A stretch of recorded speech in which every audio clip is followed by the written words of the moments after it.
Hello बच्चों, मैं Prince Sharma bakery next classes के ये प्यारे से प्लेटफॉर्म पर स्वागत करता हूँ। आज हम वैदिक सभ्यता के लेक्चर नंबर 3 के बारे में बात करेंगे और यह वैदिक सभ्यता के लास्ट क्लास है। और यह आज हम उत्तर वैदिक काल के बारे में बात करेंगे, जिसका काल है 1000 ईसा पूर्व से लेके 600 ईसा पूर्व तक। हम 2 क्लास में ऋग वैदिक काल के बारे में बात कर रहे थे एवं पढ़ रहे थे। चलिए, और वीडियो के अंत में एमसीक्यूज देखेंगे। यदि आप किसी टीचर से वैदिक सभ्यता को पढ़े होंगे तो एक ही वीडियो में सब उत्तर ऋग वैदिक काल और ऋग वैदिक काल को पढ़ा देते हैं। हम वैदिक सभ्यता को 3 भागों में बांट के आपको पढ़ाएं, मैंने 3 वीडियो में आपको समझाने के लिए हम कोशिश की है। यदि आप वैदिक सभ्यता के आप ये तीनों वीडियो कर लेते हैं तो आप वैदिक सभ्यता आपको कभी नहीं पढ़ना पड़ेगा। कोई भी एग्जाम वैदिक सभ्यता से कोई भी क्वेश्चन आपको नहीं छूटेगा। इसलिए आप वैदिक सभ्यता के तीनों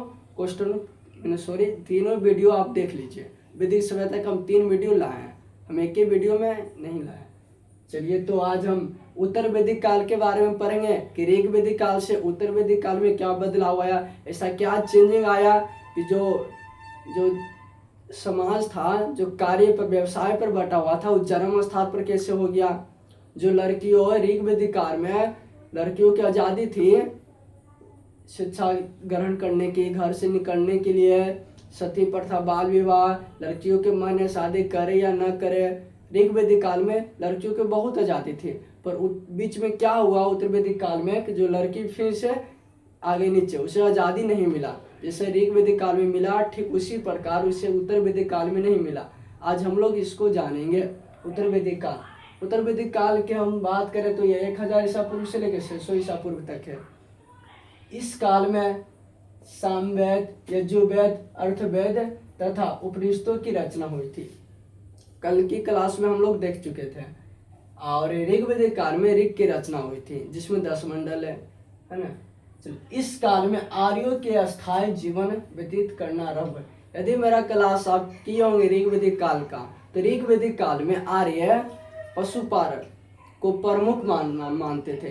कृषि दूसरा स्थान पर था, पशुपालन प्रथम स्थान पर, है ना। बाकी जब उत्तर वैदिक काल आया तो इनका कृषि की ओर ज्यादा ध्यान गया और कृषि पशुपालन को दूसरा स्थान पर ला दिया, कृषि को प्रथम स्थान पर।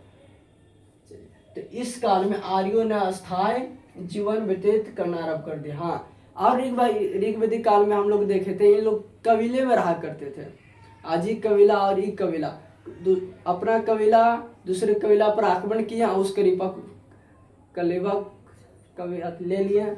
और जो भी गाय था, गाय एवं भैंस को क्या करते थे, घोड़ा की सवारी करके और गाय को भी युद्ध के माध्यम से उसको भी हड़प लेते थे, है ना।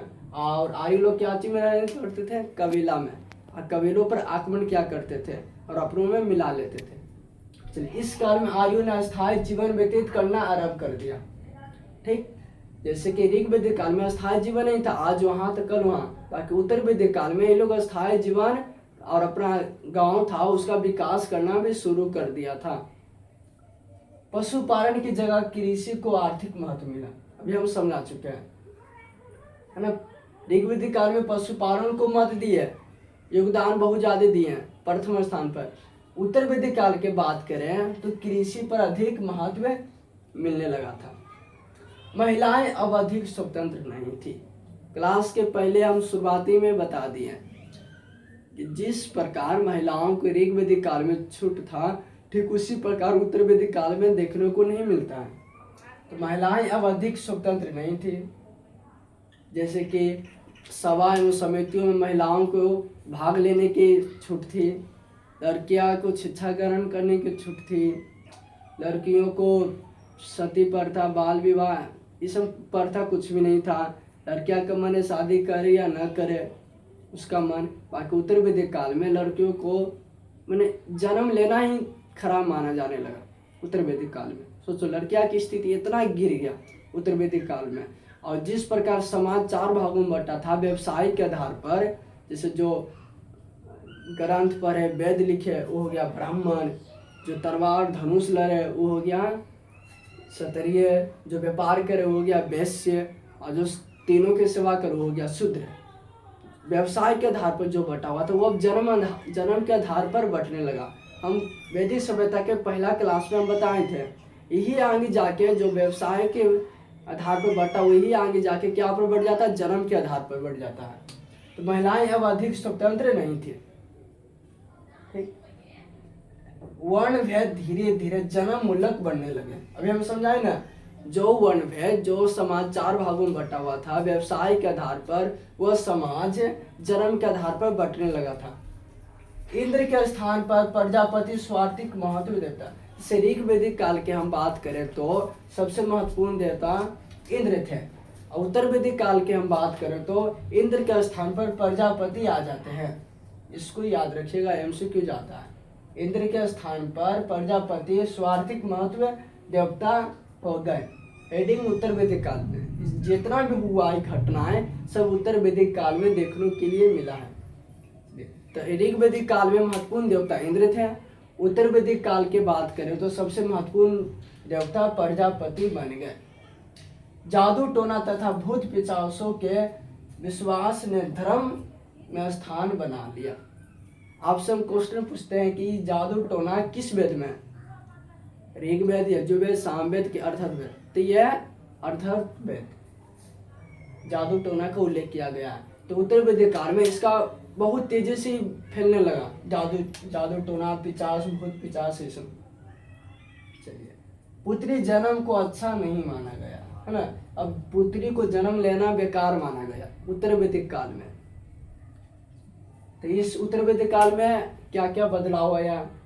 पहला कि तो पशुपालन की जगह कृषि को अधिक महत्व दिया गया। पहला, महिलाओं अब अधिक स्वतंत्र नहीं थी। दूसरा, वर्ण भेद धीरे धीरे जन्म के आधार पर बंटने लगा। इंद्र के स्थान पर प्रजापति स्वार्थिक महत्वपूर्ण देवता बन गए। जादू टोना का अधिक एवं भूत पिशाचों का अधिक योगदान मिलने लगा। अब पुत्री का जन्म को अच्छा नहीं माना गया। यह उत्तर वैदिक काल में बदलाव देखने को मिला। अब इस ऋग वैदिक काल और उत्तर वैदिक काल दोनों को मिक्स करके हम एमसीक्यूज देखते हैं। चलिए, तो गायत्री मंत्र जैसे आपको हम बताए थे ऋग वैदिक कल के क्लास में, यदि आप वेद के क्लास किए होंगे तो बताए थे कि तीसरे मंडल में ऋग्वेद में 10 मंडल है। ऋग्वेद में कितने मंडल है? 10 मंडल। और तीसरे मंडल में गायत्री मंत्र का उल्लेख किया गया है विश्वामित्र के द्वारा। किसके द्वारा? विश्वामित्र के द्वारा। यदि आप 2 क्लास किए होंगे और जो भी अभी हम बताएं तीनों मिक्स करके एमसीक्यूज दिए हैं, सही से किए होंगे सब बता देंगे। तो गायत्री मंत्र के नाम से प्रसिद्ध मंत्र सर्वप्रथम किसके ग्रंथ में मिलता है? बताइए, भागवत गीता में, अर्थवेद में कि ऋग्वेद में कि मनुस्मृति में? तो ऋग्वेद में। ऋग्वेद के केवा मंडल में? तीसरा मंडल में। गायत्री मंत्र का किसने उल्लेख किया? तो विश्वामित्र। किसने? विश्वामित्र। निम्न में से किसका संकरण ऋग्वेद पर आधारित है? यजुर्वेद, सामवेद, अथर्ववेद। निम्न में से किसका संकरण ऋग्वेद पर आधारित है? तो सामवेद पर। जैसे 2810 ऋग्वेद में 2810 सूत्र और इसी में से 1818 लिया गया है सामवेद में। मैंने ऋग्वेद के कुछ सूक्त एवं कुछ मंत्र सामवेद में लिया गया है। इसलिए ऋग्वेद पर आधारित कौन सा हो गया? सामवेद। कौन सा हो गया? सामवेद। किसमें जादुई माया एवं वाशीकरण का वर्णन है? अभी हम बताए थे किसमें जादू टोना का वर्णन किया गया? किस वेद में? ऋग्वेद, यजुर्वेद, अथर्ववेद एवं सामवेद। तो अथर्ववेद है ना। ऋग्वेद का सबसे प्राचीन और सबसे बाद की वेद तो अथर्ववेद। यजुर्वेद को, अथर्ववेद को पद एवं गद दोनों का वेद माना जाता है। गायत्री मंत्र की रचना किसने की थी? तो विश्वामित्र। गायत्री मंत्र की रचना किसने की? विश्वामित्र ने। कौन देवता युद्ध का देवता माना जाता है? ये सब पढ़ा चुके हैं हम। तो इंद्र को।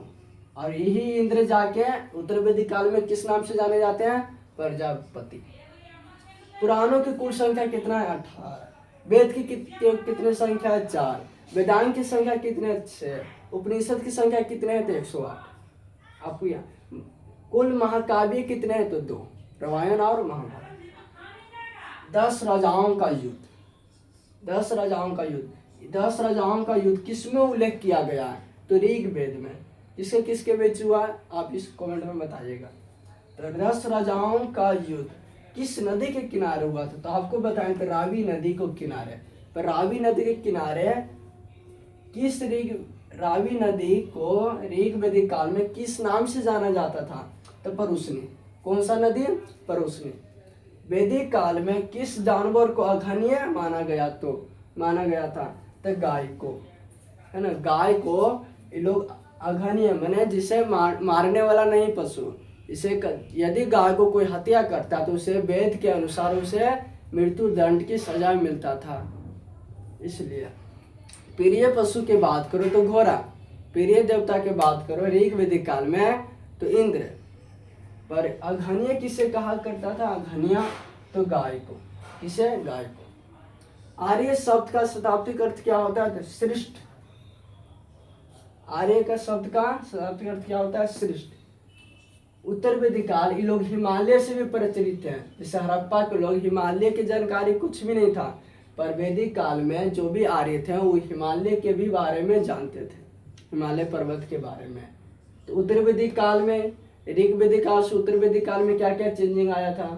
पशुपालन की जगह कृषि, महिलाओं को स्वतंत्र नहीं था, जो वर्ण समाज व्यवसाय के आधार पर बटा था वो जन्म के आधार पर बंटने लगा, इंद्र के स्थान पर प्रजापति स्वार्थिक महत्व देने लगा, प्रजापति को देवता मानने लगा, जादू टोना एवं भूत पिशाचिन इस सब के योगदान बढ़ने लगा, पुत्री का जन्म अच्छा नहीं माना गया।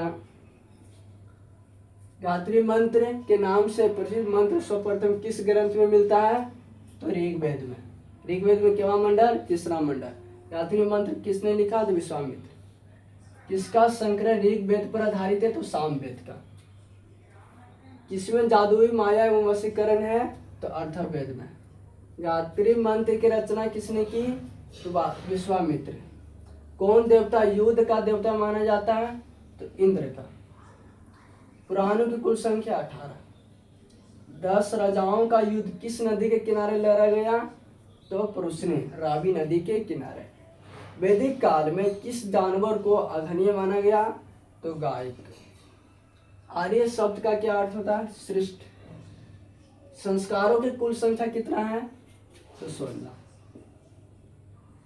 आज भर क्लास हम यहाँ तक रखते हैं। वैदिक सभ्यता की आज लास्ट क्लास था। अगला क्लास में हम जैन धर्म, बौद्ध धर्म एवं महाजानपद के बारे में बात करेंगे, ठीक है। जिसमें वैदिक सभ्यता की बात करें तो लोग गांव के कुल से बेस, बेस से जन, और जन से उत्तर वैदिक काल में जाके जनपद, यही जनपद आगे जाके बनता महाजनपद, जो भारत में कुल 16 महाजनपद है। आगे हम लोग पढ़ेंगे। तो आज भर क्लास यहाँ तक।